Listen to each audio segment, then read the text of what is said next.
في حاجات بتتكسر جوه العلاقة وممكن تهد بيت من غير ما نحس. من أخطرها إن الراجل كل شوية يحلف بالطلاق، أو الست كل ما تزعل تقول طلقني. هو الطلاق بقى لعبة؟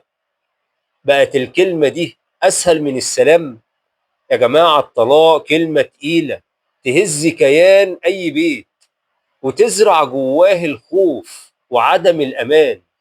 الست لما تسمع الكلمة دي كتير بتحس إنها مش مؤمنة على نفسها، والراجل لما يسمع طلب الطلاق كل مشكلة بيحس إن العلاقة دي خلاص بتنتهي.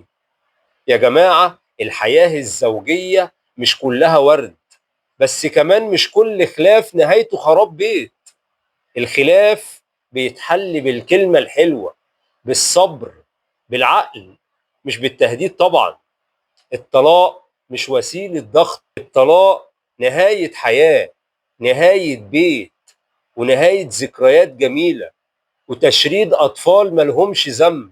خلي بالك، في كل مرة تقول الكلمة دي في قلب بيتك بيتكسر حتة.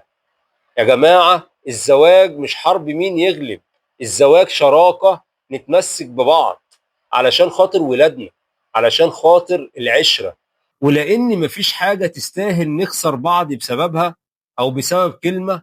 اعمل لايك واشترك في القناة وخلي الرسالة دي توصل لكل بيت محتاج يسمعها.